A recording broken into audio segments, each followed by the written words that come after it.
ஒன்று மக்கபேயர் அதிகாரம் 7.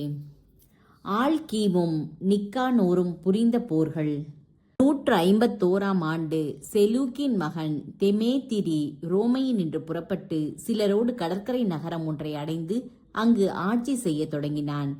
தன் மூதாதையருடைய அரண்மனையை நோக்கி அவன் சென்று கொண்டிருந்த போது அந்தியோக்கையும் லீசியாவையும் அவனிடம் கொண்டு வருவதற்காக அவனுடைய படை வீரர்கள் அவர்களை பிடித்தார்கள். தெமேத்திரி இது பற்றி அறிய வந்தபோது அவர்களின் முகத்தில் விழிக்க நான் விரும்பவில்லை என்றான். ஆகவே படை வீரர்கள் அவர்களை கொன்றுவிட்டார்கள். தெமேத்திரி அரியணையில் அமர்ந்தான். இஸ்ரேலைச் சேர்ந்த நெறி கெட்டவர்கள், இறை பற்றில்லாதவர்கள் ஆகிய அனைவரும் தெமேத்திரியிடம் வந்தார்கள். தலைமை குருவாக விரும்பிய ஆள்கீம் அவர்களை வழிநடத்தி வந்திருந்தான். அவர்கள் இஸ்ரேல் மக்களை பற்றி மன்னனிடம் குற்றம் சாட்டி, யூதாவும் அவனுடைய சகோதரர்களும் உம்முடைய நண்பர்களும் எல்லாரையும் கொன்று எங்களையும் எங்கள் நாட்டை விட்டு துரத்தி விட்டார்கள்.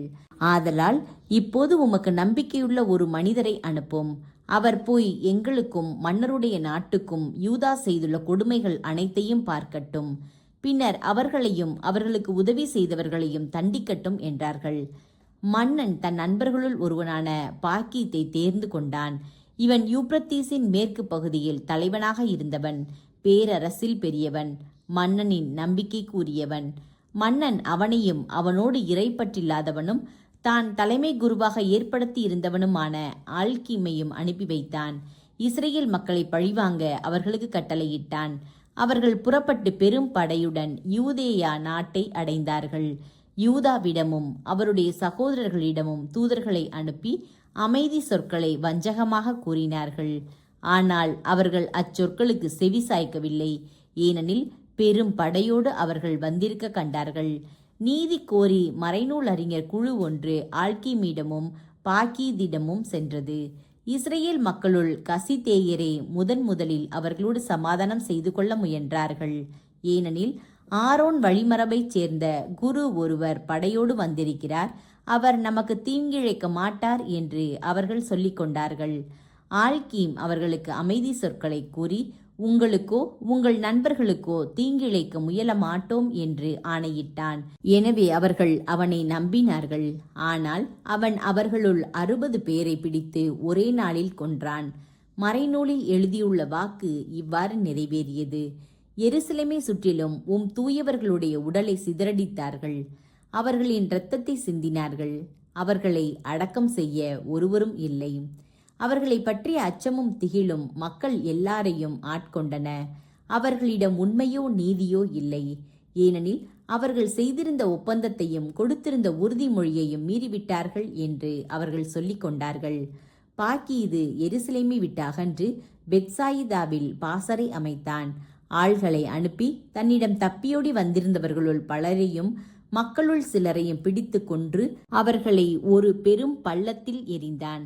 பாக்கீது நாட்டை ஆள்கீமின் பொறுப்பில் ஒப்படைத்து அவனுக்கு உதவியாக ஒரு படையை விட்டுவிட்டு மன்னனிடம் திரும்பினான். ஆள்கீம் தலைமை குரு பீடத்தை தக்க வைத்துக் கொள்ள பெரிதும் போராடினான். மக்களுக்கு தொல்லை கொடுத்தவர்கள் எல்லாரும் அவனோடு சேர்ந்து கொண்டு யூதேயா நாட்டை கைப்பற்றி இஸ்ரேலில் பெரும் தீங்கு விளைவித்தனர். ஆள்கீமும் அவனுடன் இருந்தவர்களும் இஸ்ரேல் மக்கள் நடுவே செய்திருந்த தீங்குகள் அனைத்தையும் யூதா கண்டார். பிற இனத்தார் செய்தவற்றை விட அவை மிக கொடுமையாயிருந்தன. ஆகவே அவர் யூதேயா நாடெங்கும் சுற்றி வந்து தம்மை விட்டு ஓடிப் போயிருந்தவர்களை பழிவாங்கினார். நகரில் இருந்தவர்களுள் எவரும் நாட்டுப்புறத்திற்கு போகாமல் தடுத்தார். யூதேயாவும் அவருடன் இருந்தவர்களும் வலிமை பெற்று வருகிறார்கள் என்று ஆள்கீம் கண்டு அவர்களை எதிர்க்க தன்னால் முடியாது என்று உணர்ந்து மன்னனிடம் திரும்பி சென்று அவர்கள் மீது பல கொடிய குற்றச்சாட்டுகளை சுமத்தினான். மன்னன் தான் பெரிதும் மதித்து வந்த தலைவர்களுள் ஒருவனான நிக்கானோரை அனுப்பினான். அவன் இஸ்ரேலை வெறுத்து பகைத்தவன். அம்மக்களை அழித்தொழிக்கும்படி மன்னன் அவனுக்கு கட்டளையிட்டான். ஆகவே நிக்கானோர் பெரும் படையோடு எருசலேம் சென்று யூதாவுக்கும் அவருடைய சகோதரர்களுக்கும் அமைதி சொற்களை வஞ்சகமாய் சொல்லி அனுப்பினான். நமக்கிடையே போராட்டம் வேண்டாம், நட்புறவோடு உம்மை சந்திக்க சிலரோடு வருவேன் என்றான். அவன் யூதாவிடம் சென்றதும் அவர்கள் ஒருவர் மற்றவரை நலம் பெற வாழ்த்தி கொண்டார்கள். ஆனால் பகைவர்கள் யூதாவை பிடிக்க முன்னேற்பாடாய் இருந்தார்கள். நிக்கானோர் வஞ்சக நோக்கத்துடன் தம்மிடம் வந்துள்ளான் என்பது யூதாவுக்கு தெரிய வந்தது. எனவே யூதா அச்சம் கொண்டு அவனை சந்திக்க விரும்பவில்லை. நிக்கானோர் தன் திட்டம் வெளியாகிவிட்டதை அறிந்து கபர் சலாமா அருகில் யூதாவை போரில் சந்திக்க சென்றான். நிக்கானோரின் படையில் ஏறக்குறைய 500 பேர் மாண்டனர். மற்றவர்கள் தாவீதின் நகருக்கு ஓடிப்போனார்கள். இந்நிகழ்ச்சிக்கு பின் நிக்கானோர் சீயோன் மலைக்கு ஏறி சென்றான்.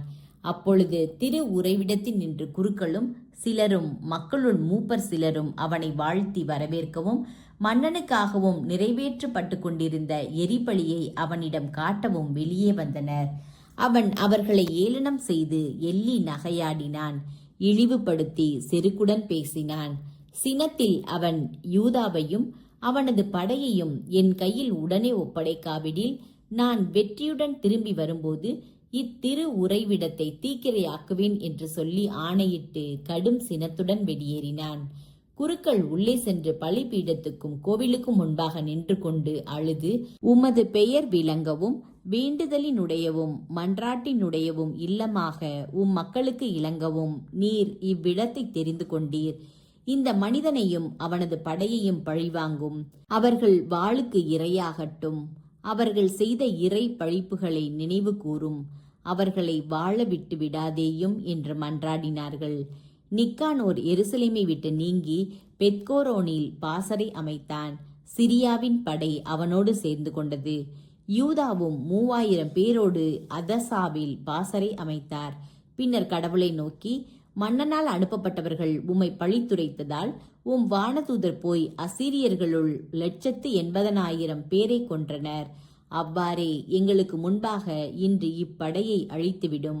இதனால் நிக்கானோர் திரு உறைவிடத்திற்கு எதிராக பழிசொல் கூறியுள்ளான் என மற்றவர்கள் அறிந்து கொள்ளட்டும். அவனது தீமைக்கு ஏற்ப அவனையும் தண்டியும் என்று வேண்டினார். அதார் மாதம் 13ஆம் நாள் படைகள் போர் முனையில் சந்தித்து கொண்டன. நிக்கானோரின் படை தோல்வி அடைந்தது. போரில் முதலில் மடிந்தவன் அவனே. நிக்கானோர் மடிந்ததை கண்ட அவனுடைய படை வீரர்கள் தங்கள் படை கலன்களை எரிந்துவிட்டு தப்பி ஓடினார்கள். யூதர்கள் அவர்களை அதசா முதல் கசாரா வரை அந்த நாள் முழுவதும் துரத்தி சென்றார்கள். அப்பொழுது எக்காலங்களை முழங்கி மக்களை போருக்கு அழைத்தார்கள்.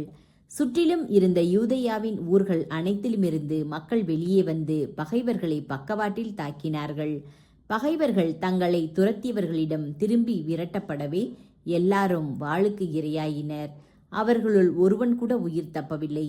யூதர்கள் கொள்ளைப் பொருள்களை கைப்பற்றினார்கள். நிக்கானோரின் தலையை கொய்தார்கள்.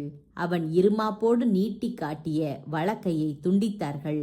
அவற்றை கொண்டு வந்து எருசலேமுக்கு வெளியே மக்கள் காணும்படி தொங்கவிட்டார்கள். மேலும் பெரிதும் களிப்புற்ற அந்த நாளை மகிழ்ச்சி பெருவிழாவாக கொண்டாடினார்கள். அந்த விழாவை ஆண்டுதோறும் அதார் மாதம் 13ஆம் நாளில் கொண்டாட வேண்டும் என்று முடிவு செய்தார்கள். சிறிது காலம் யூதேயா நாட்டில் அமைதி நிலவியது.